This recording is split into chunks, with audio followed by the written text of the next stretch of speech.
লৈকে অসমীয়া জাতিয়ে মাধৱ আৰু শংকৰদেৱক বুকুত প্ৰতিষ্ঠা কৰি ৰাখিব, সেইদিনাখনলৈকে পৃথিৱীৰ কোনো প্ৰান্তৰ কোনো শক্তিয়ে, কোনো শত্ৰুৱে অসমীয়া জাতিক নিষেধ কৰিব নোৱাৰে। আৰু যিদিনাখন অসমীয়া জাতিয়ে মাধৱ আৰু শংকৰক পাহৰি যাব, সেইদিনাখন পৃথিৱীৰ কোনো প্ৰান্তৰ কোনো শক্তি নাথাকিব যি শক্তিয়ে অসমীয়া জাতিক বচাব পাৰিব। অসমীয়া জাতিক বচোৱাৰ কাল এই কথাখিনি, এই যে নাও বুঢ়া দেখি শ্ৰীগুৰু শংকৰে আপুনি কাণ পাতি ধৰে, এই যে সমাজখন, নাও মানে সমাজখন ডুবিব ধৰিছিল, সমাজখন নাইকিয়া হ'ব ধৰিছিল, শ্ৰীগুৰু শংকৰে তেখেতৰ জীৱনৰ জ্যোতিবোৰ পুৰি পুৰি এন্ধাৰক নাকি নাকি আমাক পোহৰৰ বাটেৰে সৈতে আগুৱাই যাবলৈ শক্তি প্ৰদান কৰিব। এই সমাজখন এতিয়া ভাঙিব ধৰিছে, সমাজখন এতিয়া নাই। মই যদি কাৰ্বি আংলঙলৈ যাওঁ, মই বুকুখনত হাত থৈ শান্তিৰে যাব নোৱাৰোঁ। নগাভূমিলৈ যদি মই যাওঁ, মই শান্তিৰে যাব নোৱাৰোঁ। অথচ এদিন তাত তোমাৰ হয়তো চাগে পৰিছে মনত লৰালিৰ কথা, সেই জেখামা গাঁৱৰ ৰঙা নীলা পখিলাৰ পাখি পিন্ধি উৰি ফুৰা কত মিঠা খবৰ। সেই নাগালেণ্ড, সেই জেখামা গাঁও এতিয়া ভয়ৰ পৃথিৱী, তেজৰ পৃথিৱী, বন্দুকৰ পৃথিৱী, সন্তাসৰ পৃথিৱী, মানুহে মানুহক শত্ৰু জ্ঞান কৰা এখন দুৰন্ত ভূমি। মোৰ বৰলুইতৰ দুই পাৰেও সেই দুৰন্ত ৰঙা তেজৰ পৃথিৱীখনে আমাক জীয়াটো ভোগাইছিল। গুৰু শংকৰ সেই ৰঙা তেজৰ পৃথিৱীখনৰ পৰা উদ্ধত আছিল, জাতপাতৰ পৰা উদ্ধত আছিল। মানুহৰ অমল শক্তি এই ধ্যান ধাৰণা তেওঁ প্ৰতি মুহূৰ্ততে প্ৰতিষ্ঠা কৰিবৰ কাৰণে ইমানবোৰ বৰগীত তেওঁ প্ৰতিষ্ঠা কৰি থৈ গ'ল। ডক্টৰ ভূপেন হাজৰিকাই এটি গীতত কৈছে, কাৰ্বি আংলং অতি নুমলীয়া, চিপুঙৰ ফূৰ্তি বৈষ্ণৱুজীয়া, পিতিৰে নাজৰি মিচিং বাই ভনী, আমাৰ বুকুৰে তেজ বিভেতা নিব খোজা শকতিক কৰিমেই চিৰদিনলৈ নিষেধ। এইখিনিলৈকে ঠিকে আছে। তাৰ পিছৰ বাক্যটোত ভূপেন দাই কি ক'লে? কাৰ্বি বড়ো ৰাভা মিচিং মিলিলে অসমত জিনো টান, এই মহামিলনৰ কলিজা চিঙাৰ সতৰৰ কামিহাৰ নাই। অৰ্থাৎ কাৰ্বি বড়ো ৰাভা মিচিং মিলিলে বুলি কৈছে, মিলা নাই।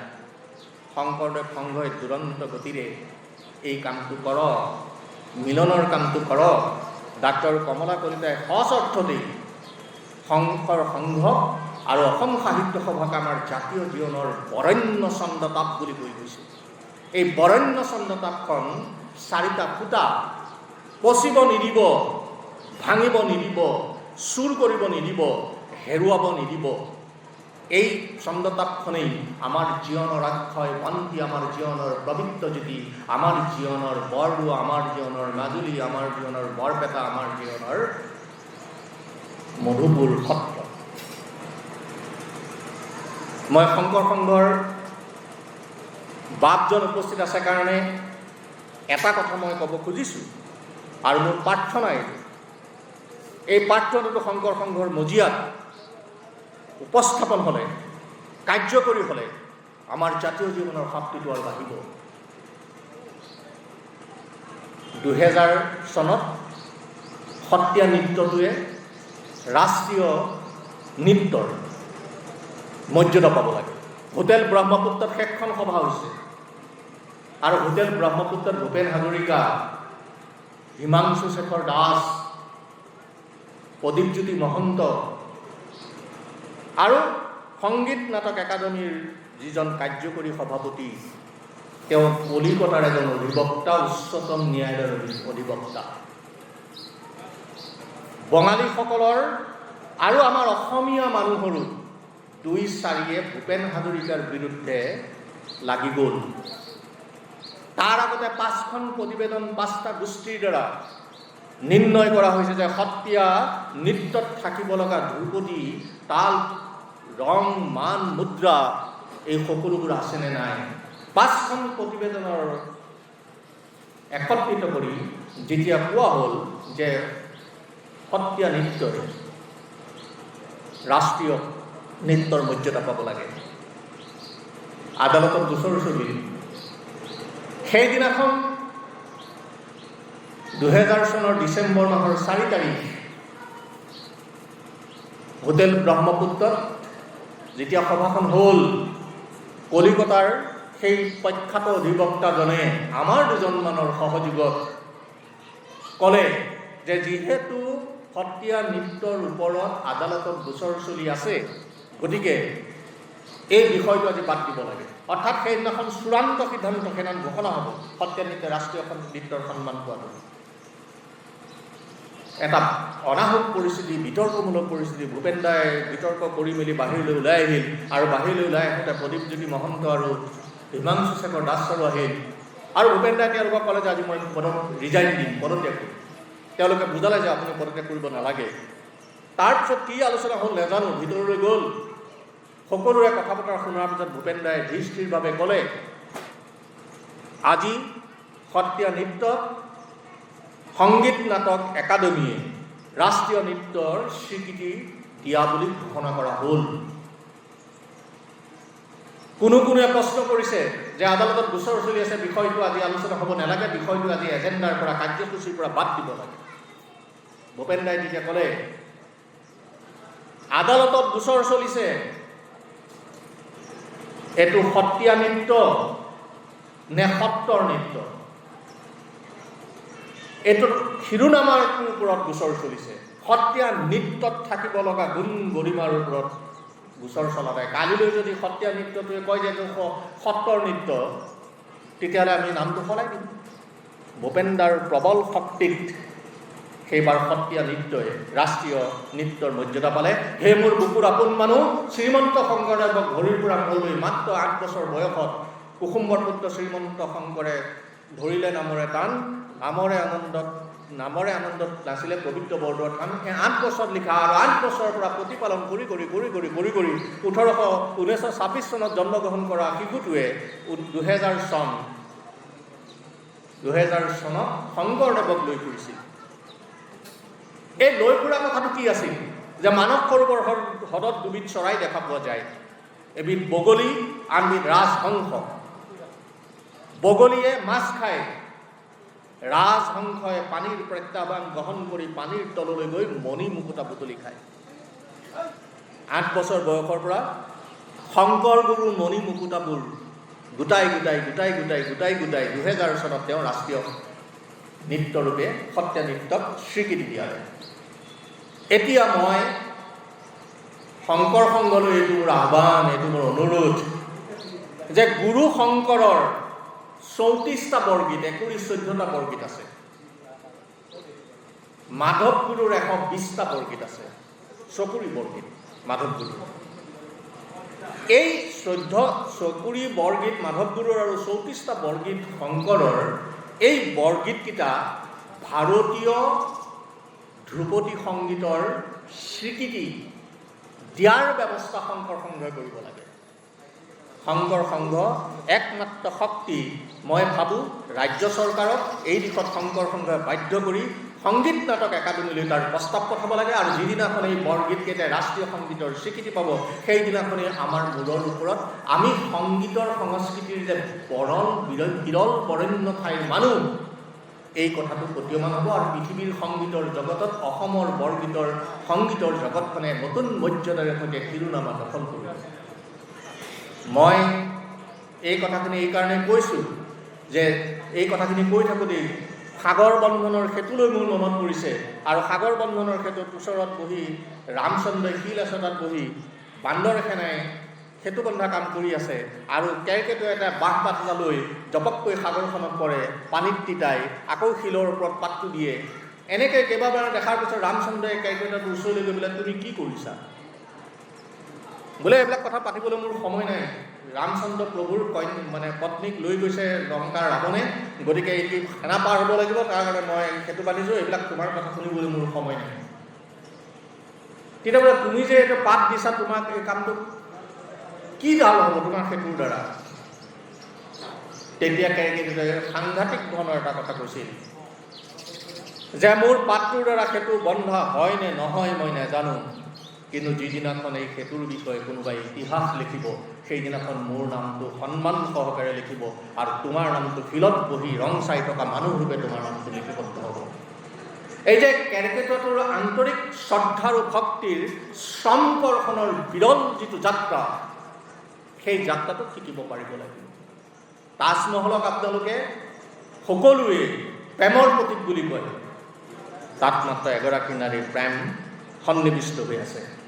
অজস্ৰ মানুহৰ কঁকাল ভঙা, অজস্ৰ মানুহৰ কৰৰ বোজাত হৃদয় বিদীৰ্ণ কৰা কথা বতৰাৰ সৈতে মোগল সম্ৰাটে সেই তাজমহলটো বনাইছিল। সি মাত্ৰ এগৰাকী নাৰীৰ প্ৰতীক। আৰু সেই নাৰীৰ প্ৰতিও যে প্ৰেম তেওঁ অকুত আছিল সেইটোও নহয়। ইয়াৰ পৰৱৰ্তী কালত তেওঁ কেইবাগৰাকীও নাৰী বিবাহ কৰিছিল।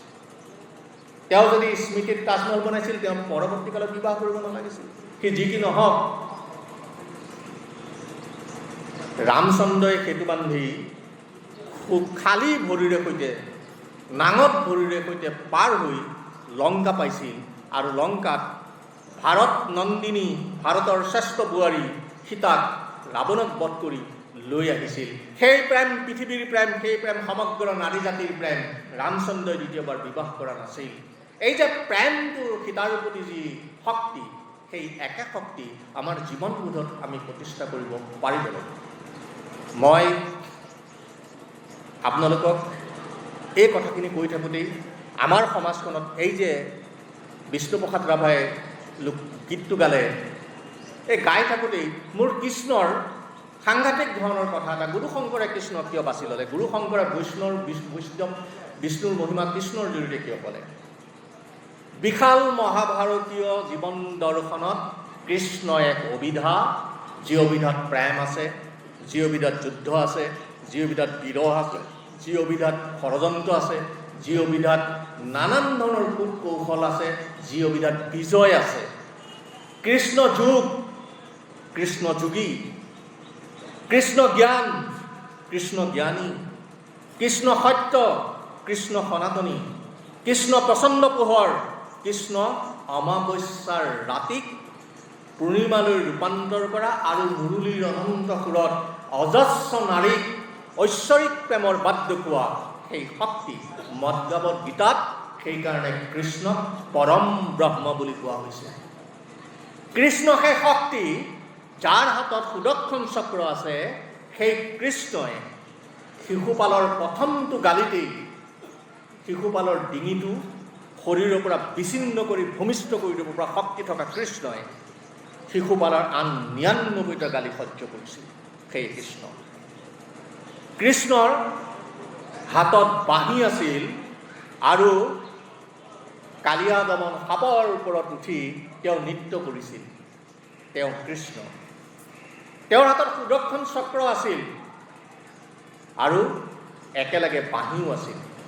কৃষ্ণই মাটি খাইছিল আৰু মাক যশোদাই কৃষ্ণক সৰুতে এচাৰিৰে পিটিছিল, মুখ মেলিব দিছিল মাটি খোৱাৰ। কৃষ্ণই মুখখন মেলি দিছিল। সমগ্ৰ বিশ্ব ব্ৰহ্মাণ্ড কৃষ্ণৰ মুখৰ ভিতৰত ঘূৰি আছিল। কল্পনা কৰকচোন, যিজন কৃষ্ণৰ মুখৰ ভিতৰত সমগ্ৰ বিশ্ব ব্ৰহ্মাণ্ড ঘূৰি আছে, সেইজন কৃষ্ণই কুৰুক্ষেত্ৰ সমৰৰ আগত মাত্ৰ 5খন গাঁও বিচাৰি হস্তিনাপুৰত পিতামহ ভীষ্ম, কুলগুৰু কৃপাচাৰ্য, দ্ৰোণাচাৰ্য, ধৃতৰাষ্ট্ৰ, বিদুৰ, দুৰ্যোধনৰ সন্মুখত শান্তিদূত হৈ মাত্ৰ পাণ্ডৱৰ বাবে 5খন গাঁও বিচাৰিছিল। অথচ তেওঁ সমগ্ৰ বিশ্ব ব্ৰহ্মাণ্ডৰ গৰাকী। ভাবিলে আচৰিত নালাগেনে? সেই কৃষ্ণ ভাৰতীয় সভ্যতা সংস্কৃতিৰ বিৰল দৰ্শন, বিৰল শক্তি, বিৰল প্ৰতিমা। তেওঁ ৰামক আমি ভগৱান বুলি বুজো। ৰাম অৰ্ধেক ভগৱান, কৃষ্ণ পূৰ্ণাংগৰ ভগৱান। কৃষ্ণৰ গাত তেওঁ সম্ৰাট হ'ল।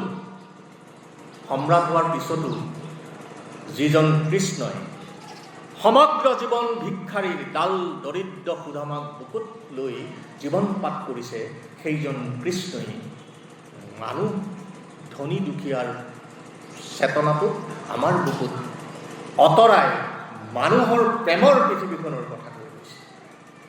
তেওঁ যমুনাৰ খাৰ খোৱা পানীত, মিঠা পানীত স্নান কৰি সাগৰৰ নিমখীয়া পানীত তেওঁ সম্ৰাট হৈ সাংঘাতিক ধৰণৰ বংশবধৰ পিছত সেই সাম্ৰাজ্যক নিষেধ কৰিব অহা শক্তিক নিপাত কৰাৰে শক্তি আৰু তেওঁ অশেষ বিসংগতি দেখিছিল আৰু সেই বিসংগতিবিলাকক সংগতিলৈ ৰূপান্তৰ কৰিব পৰা শক্তিটি আছিল কৃষ্ণ। কি বিসংগতি? আমি মহাদেৱক দেখিছোঁ শিৱ সাংঘাতিক বিসংগতিৰে ভৰা এটা চৰিত্ৰ, এটা শক্তি, এটা দৰ্শন। শিৱৰ মূৰত জটা আছে, জটাৰ ভিতৰত গংগা, ডিঙিত সাপ, শৰীৰত চিতাভস্ম, আৰু সেই চিতাভস্মই বাৰে বাৰে কৈ আছে যে তোমাৰ জীৱনৰ শেষ লক্ষ্য মৰিশালী। আৰু সেই মৰিশালী চিতাভস্ম গাঁত খানি তেওঁ সমগ্ৰ পৃথিৱীত কৈ আছে যে গৰ্ব নকৰিবা, অহংকাৰ নকৰিবা, তোমাৰ সেই শক্তিটোৱে আচল শক্তি, যিটো শক্তি মৰিশালীয়ে তোমাক প্ৰদান কৰিব চিতাভস্মৰূপে। কঁকালত নৰমুণ্ড, ঘূৰি ফুৰে গৰুৰ এটাৰ ওপৰত, আকৌ দুটা অসুৰ নন্দী আৰু ভিংগী, তেওঁ লগৰী।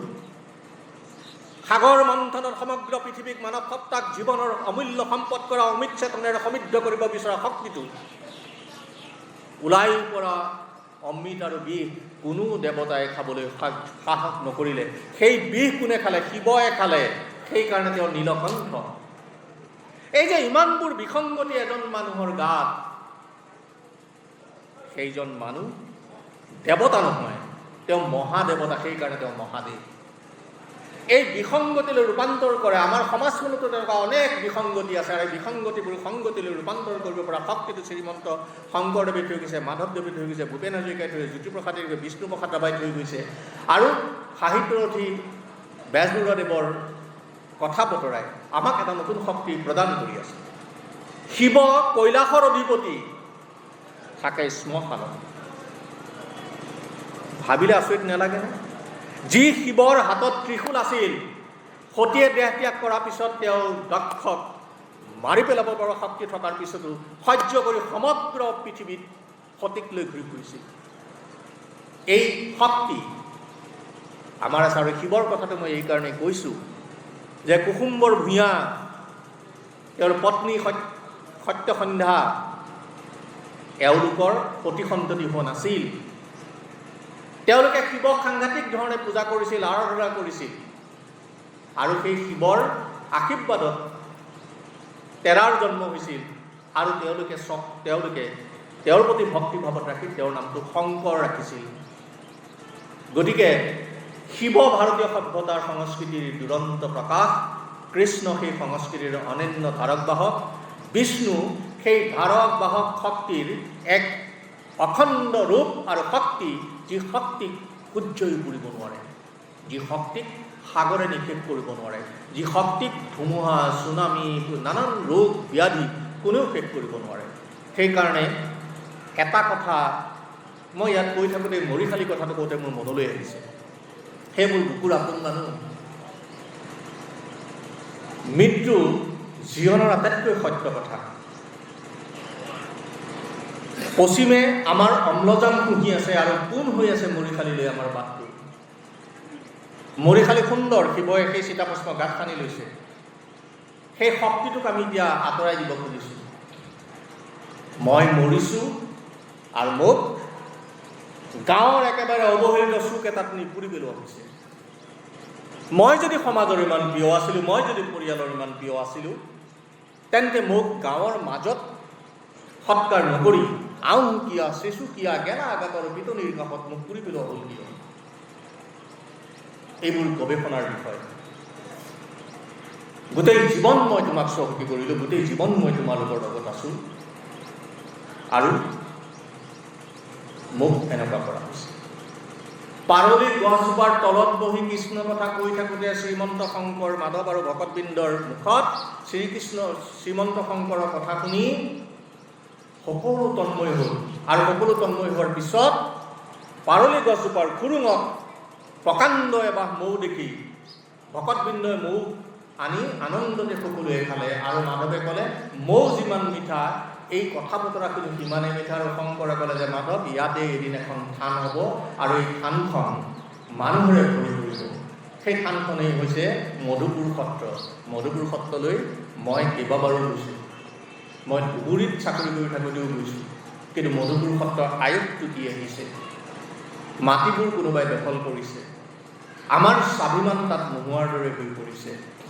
গুৰুজনাৰ জীৱনৰ আটাইতকৈ শক্তিশালী সৃষ্টি, কৃষ্টি, সংস্কৃতি, জীৱনৰ বাট পোহৰ কৰা অসমীয়া জাতিৰ চকুকেইটা, যি চকুকেইটাই অসমীয়া জাতিক চাব শিকিছে, খুচৰিব শিকিছে, সেই তাৰ সিংহবাদ কাম সেই মধুপুৰ সত্ৰত হৈছে, নৰনাৰায়ণ ৰাজসভাত হৈছে।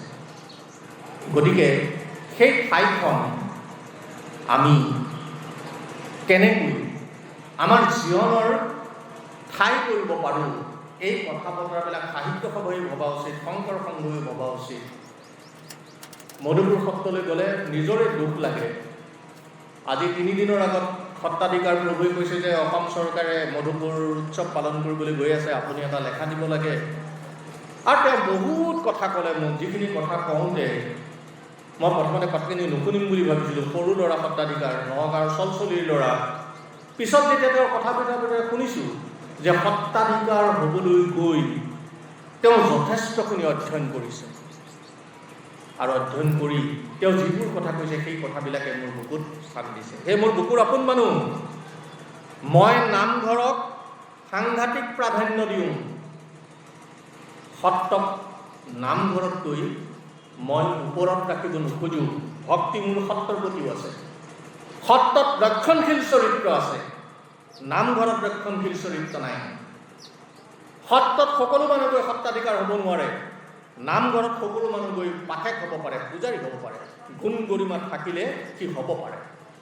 সেইকাৰণে আমাৰ আত্মপৰিচয়ৰ একান্ত একাগ্ৰ শক্তিটো গুৰু শংকৰে দি যোৱা নামঘৰ, য'ত বিচাৰ হৈছিল, য'ত মনোৰঞ্জন হৈছিল, য'ত ভাওনা হৈছিল, আৰু এই যে মুকলি মঞ্চ, এই মুকলি মঞ্চটো গুৰুজনাৰ প্ৰথম, আৰু এই মুকলি মঞ্চটো চতিয়াত আৰম্ভ হোৱা 12 চহৰীয়া ভাওনাই বিভিন্ন প্ৰক্ৰিয়াৰ মাজেৰে গৈ জানুৱাৰীহাটৰ পকামূৰীয়া পথাৰত এক স্থিতি লাভ কৰিছে।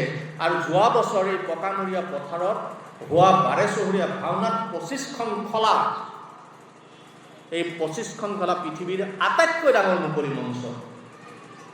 শ্বেক্সপিয়েৰক বহু পিছত, শংকৰ গুৰুৰ পিছত তেওঁ সমগ্ৰ পৃথিৱীৰ যিকোনো প্ৰান্তৰ যিকোনো মানুহক সোধক শ্বেক্সপিয়েৰ কোন, কৈ দিব শ্বেক্সপিয়েৰ অমুক। কিন্তু শংকৰদেৱক আমি ক'ব নোৱাৰোঁ, ক'বলৈ আমি প্ৰচাৰ নকৰোঁ। ইয়াত কোনেও বেয়া পাব নালাগে। মই বাহিৰত, অসমৰ বাহিৰত যলৈকে যাওঁ, মই মোৰ ভাষণ প্ৰসংগত এবাৰ হ'লেও মই শংকৰদেৱক উল্লেখ কৰোঁ, মাধৱদেৱক উল্লেখ কৰোঁ, ভূপেন দাক উল্লেখ কৰোঁ, জ্যোতিপ্ৰসাদ বিষ্ণুক উল্লেখ কৰোঁ। গতিকে শংকৰদেৱৰ জ্ঞান খুচৰাটো মই ভাবোঁ এই মোৰ ভুল হ'ব পাৰে, তাৰ বাবে ক্ষমা বিচাৰিছোঁ। আমাৰ তেনেই প্ৰাথমিক পৰ্যায়ত আছে, এই মাছটোৱে সমুদ্ৰ পাৰ হ'ব নোৱাৰাৰ দৰে আমি তেনেই প্ৰাথমিক পৰ্যায়ত আছোঁ। এই পৰ্যায়টো আমি পাৰ কৰিব পাৰিব লাগিব। শংকৰদেৱ সংঘৰ নগাঁও জিলায়ে শংকৰদেৱ সংঘৰ প্ৰতিষ্ঠাতা হলধৰ ভূঞাৰ 125 বছৰীয়া জন্মোৎসৱ কামপুৰত পাতিছিল। মানুহ 700 মান আছিল। মই বক্তৃতা দিবলৈ গৈছিলোঁ, আৰু বক্তৃতা দিবলৈ যোৱাৰ পিছত, বক্তৃতা হোৱাৰ পিছত শংকৰ সংঘৰ এজন ডাঙৰ বিষয়ববীয়াই ক'লে যে নন্দ সিঙে খুব ভাল কথা কৈছে, তেখেতক ধন্যবাদ জনাইছোঁ। মই মোৰ ভাষণত কৈছিলোঁ যে আজি এই সভাখনত ময়ে একমাত্ৰ যুৱক যি 45 বছৰ তলৰ, বাকী সকলো 45 বছৰ 50ৰ ওপৰত, ইয়াত এজনো যুৱক যুৱতী নাই। হলধৰ ভূঞাক অহা 20-25 বছৰৰ পিছত যদি পূৰ্বত প্ৰতিষ্ঠা কৰিব লাগে, তেতিয়া কোনে কৰিব? নতুন প্ৰজন্মই কৰিব। তেতিয়া শংকৰদেৱ সংঘৰ পদাধিকাৰীয়ে ক'লে যে আমাৰ 2.5 লাখ যুৱক যুৱতী আছে, বাকচত সোমাই থোৱা সোণ আৰু টকা যদি বাকচতে আবদ্ধ হৈ থাকে, তাৰ একো মূল্য নাথাকে। সেইবোৰ উলিয়াই আনিব লাগিব, উলিয়াই আনি নতুন প্ৰজন্মক শিকাব লাগিব। আৰু নতুন প্ৰজন্মক শিকাবলৈ যাওঁতে মাটিৰ যিটো চেতনা, তাক কেতিয়াও আমি বাদ দিব নালাগিব। এইখিনি কথা মই আজি আপোনালোকক ক'লোঁ। আৰু মই এটা কথা কৈ থওঁ, সেই মোৰ আই মাতৃসকল, মই আপোনালোকক কৈছোঁ যে আপোনালোকে পৃথিৱীৰ স্বৰ্গমাতৰ গংগা জৰায়ু এনে অভিধানয় দিবলৈ আপোনালোকক পাই মই নথৈ আনন্দিত আৰু উদ্বেলিত।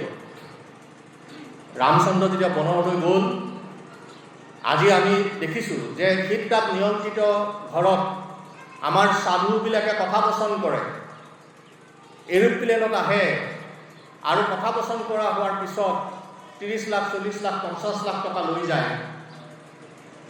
ৰামচন্দ্ৰ যেতিয়া বনলৈ যায় কাপোৰ কানি খুলি সুদা ভৰিৰে গ'ল। আৰু ৰামচন্দ্ৰৰ কথা ক'বলৈ অহাসকলে কয় যে টকা পইচা ঘৰ দুৱাৰ বাৰী এইবিলাক সব নিৰৰ্থক, এইবিলাক কথা নাভাবিব, ঈশ্বৰৰ নামত আপোনালোকে আত্মনিয়োগ কৰক। আৰু এই কথাকেইটা ক'বলৈকে তেওঁ 30 লাখ টকা লয়। এই যে ৰামচন্দ্ৰই সুদা ভৰিৰে গ'ল, চিত্ৰকূট বন পালে, চিত্ৰকূট বনত ৰাতি তেওঁ থাকিল আৰু বন দেৱীয়ে তেওঁক দেখা কৰিবলৈ আহিল। আৰু বন দেৱী আহি প্ৰণাম কৰিব যে প্ৰভু আপুনি মোৰ অৰণ্যত থাকিবলৈ আহিছে, আপোনাক মই প্ৰণাম জনাইছোঁ, কিবা সহায় কৰিলে মোক একো সহায় কৰিব নালাগে, আৰু আপুনি মোক আতিথ্য দিয়াৰ বাবে আপোনাক মই প্ৰণাম জনাইছোঁ। মোক খালি এটা কাম কৰি দিয়ক যে আপুনি পাৰে যদি মই যিটো পথেৰে আহিছোঁ সেই পথত অনেক ভুল আছে, কাটা আছে, এই ভুল আৰু কাটাই মোৰ ভৰি তলুৱা দুখন ৰক্তাক্ত কৰি পেলাইছে, এইবোৰ আঁতৰাই দিয়ক। বনদেৱে ক'লে সেইটো মোৰ কাৰণে তেনে সাধাৰণ কথা, কিন্তু প্ৰভু আপুনিতো সেইফালে আকৌ উভতিনে যায়, তে আপুনি কাটাবিলাক উলিয়াই দিয়াৰ কাৰণ নেকি? তেতিয়া ক'লে যে সেই পথেৰে ভৰত আহিব, ভৰতে মোক বিচাৰি আহিব আৰু ভৰতক সেই হুলে বিন্ধিব। বোলে ভাতৃপ্ৰেমৰ এনে নিদৰ্শন মই ক'তো দেখা নাই। বোলে মই ভাতৃপ্ৰেমৰ কাৰণে হুলবিলাক আঁতৰাই দিবলৈ কোৱা নাই, মই এইবাবে আঁতৰাই দিবলৈ কৈছোঁ যে ভৰতক যেতিয়া এডাল হুলে বিন্ধিব তেতিয়া ভৰতৰ বুকুত যাতনা হ'ব যে মোৰ দাদাক কিমান বিন্ধিলে, দাদাই কিমান কষ্ট পালে। এই যে যিটো চেতনা, মনোবৈজ্ঞানিক যিটো কথা ভৰতে ভাবিব, সেই কথাটো ৰামচন্দ্ৰই বনদেৱীক সেই কথাটো কৈছিল। গতিকে মই আপোনালোকক আজি পুনৰ এবাৰ হাতযোৰ কৰি অনুৰোধ কৰিব খুজিছোঁ, গুৰু শংকৰৰ দৰে মহাপুৰুষ, ঈশ্বৰ পুৰুষ পৃথিৱীৰ ক'তো নাপাব। আমি আমাৰ সত্ৰীয়া সংগীত আৰু সত্ৰীয়া নৃত্য আৰু শংকৰী নৃত্যৰ কথা উলিয়ালে, যিজন ব্যক্তিয়ে আমাৰ পৰা হেৰিটো এনাউন্স কৰিলে বা যিটো সিদ্ধান্ত দিলে, তেওঁ ভূপেন্দ্ৰ সংগীত, জ্যোতিপ্ৰসাদৰ জ্যোতি সংগীত আৰু বিষ্ণুৰাভাৰ ৰাভা সংগীত, তেতিয়া মহাপুৰুষ শ্ৰীমন্ত শংকৰদেৱ গুৰুজনে সৃষ্টি কৰা তেওঁৰ সেইটো নৃত্য বা তেওঁৰ সংগীত কিয় শংকৰী নহ'ল? সেই বিষয়টো মই নাজানো কি কাৰণে নহ'ল। সত্ৰীয়া নৃত্যটো শংকৰৰে সৃষ্টি সেইটো। আৰু বহুতে কয় যে কিয় ভূপেন্দ্ৰ সংগীত হ'ব লাগে, সেইটো ভূপেন হাজৰিকাৰ সংগীত হ'ব লাগে। সেইটো ভূপেন হাজৰিকাই নিজেই গাইছে, ৭৪ দিন গইলা, জিলাৰ নাম কাৰ্বি আংলং হইলা, এনে দিনত চেমচং সিঙৰ হইলা বিভাগ, জাতিৰ খনিকৰ ৰূপে বিস্তাৰে প্ৰকাশ, ৰং দং তেৰাং আৰু ৰং পিকত জনে আমাক বুকুত সাৱতি আপোন ৰং খানে, ভাইটি চেমচিঙৰ হৈ হাইমু কাহিনী, গীতিকাৰ ভূপেন্দ্ৰৰে আজি পালে চিনি। গতিকে ভূপেন্দ্ৰাই নিজে ভূপেন্দ্ৰ সংগীত বুলি কৈ গৈছে। আৰু আপুনি যিটো কথা কৈছে এইটো খুব ভাল কথা কৈছে। মই ভাবোঁ যে আপুনি উপযুক্ত ব্যক্তি হ'ব শংকৰদেৱ সংঘৰ মজিয়াত এই কথাটো কৈ যে শংকৰ নৃত্য বুলি বা আপুনি যিটো অভিব্যক্তি ইয়াত মোক কৈছে সেই কথাটো, মই এজন সাধাৰণ মানুহ, মাটিৰ লগত থকা, মানুহৰ লগত থকা, I love people is my world, মানুহৰ আৱেগ, অনুভূতি, বিশ্বাস, ভালপোৱা, প্ৰেম, সততা এইবিলাকক লৈ ঘূৰি ফুৰা এজন মানুহ। মই বিচাৰোঁ যে শংকৰ গুৰুৰ নামত আৰু কিবা কিবি হওক, খুব ভাল কথা হ'ব। আৰু সেই নৃত্যটো শংকৰদেৱ সংঘ উপযুক্ত এখন মজিয়া, শংকৰদেৱ সংঘই সেই কথাবিলাক বিবেচনা কৰিব বুলি মই আশা ৰাখোঁ। কি যি কি নহওক, এই কথাখিনি মই আজি আপোনালোকৰ আগত ক'বলৈ পাই মই পুনৰ এবাৰ আপোনালোকক অনুৰোধ কৰিম যে ডক্টৰ কমলা কলিতাই বৰ ভাল কথা এটা কৈ গৈছিলে সংস্কৃতি আৰু ভাষাৰ কথাটো। নাছাই যেতিয়া টকিং কম্পিউটাৰ বনাবৰ কাৰণে ভাষা আহ্বান কৰিলে, তেতিয়া পৃথিৱীৰ চৌকোণৰ পৰা ইংৰাজী ভাষাৰ প্ৰস্তাৱ সৰহকৈ আহিল। টকিং কম্পিউটাৰৰ বিবেক নাই, টকিং কম্পিউটাৰৰ মগজু নাই। গতিকে টকিং কম্পিউটাৰে যি কয় মানুহে তাকেই লিখে। অৰ্থাৎ আই নৌ হিম, নৌ বুলি ক'লে কেটো নাইকিয়া হৈ যায়, ডব্লিউটো নাইকিয়া যায়, মাজত নৌ, অৰ্থাৎ গোটেই বাক্যটোৱে বিকলাংগ হৈ যায়। তেতিয়া যিটো ভাষা আটাইতকৈ বেছি প্ৰস্তাৱ হ'ল ইংৰাজীৰ পিছত সেই ভাষাটো হৈছে সংস্কৃত। সংস্কৃত যি জানে আজি